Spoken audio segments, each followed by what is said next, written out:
நிச்சயமா நீட்டா கோவை மாவட்டம் மேட்டுப்பாளையத்தில் உள்ள வெள்ளியம்பாளையம் சிறங்காயம் கோடை பகுதியைச் சேர்ந்தவர் கருப்புசாமி என்பவருக்கு மகன்கள் வினோத் மற்றும் கனகராஜ் அதே பகுதியில் வசித்து வரும் மற்றும் சமூகத்தை சேர்ந்த பெண்ணை காதலித்து வந்துள்ளார். இருவரும் வேறு வேறு சமூகத்தை சேர்ந்தவர்கள் என்பதால் தம்பதியின் காதலுக்கு அண்ணன் வினோத் கடுமையாக எதிர்ப்பு தெரிவித்துள்ளார். இருவரும் திருமணம் செய்து கொண்டதை அடுத்து தம்பி கனகராஜை அண்ணன் வினோத் நண்பர்களுடன் சேர்த்து அருவாளால் சரமாரியாக வெட்டி கொலை செய்துள்ளார். இதனை தடுக்க முயன்ற அவரது மனைவி தர்ஷினி பிரியாவும் அருவாள் வெட்டப்பட்டு படுகாயம் அடைந்தார். பின்னர் அரசு மருத்துவமனை சிகிச்சை பலனின்றி ஷர்மிளா பிரியாவும் உயிரிழந்தார்.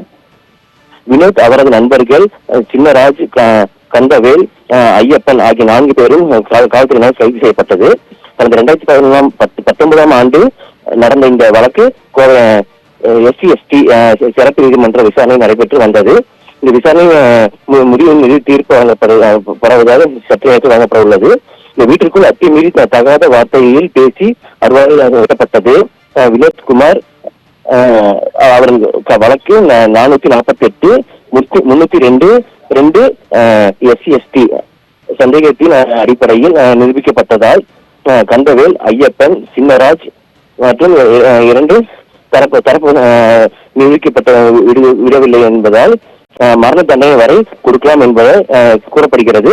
தற்போது தீர்ப்புக்காக காத்திருக்கிறாங்க. நிகிதா, விவரங்களுக்கு நன்றி நந்தகுமார். 2019 ஆண்டு கோவை மேட்டுப்பாளையம் பகுதியில் நடைபெற்ற ஆணவ கொலை வழக்கில் பரபரப்பு தீர்ப்பு வழங்கப்பட்டிருக்கின்றது. அண்மை செய்தியாக பார்த்தோம். விவரங்களை செய்தியாளர் நந்தகுமார் வழங்கியதை கேட்டோம்.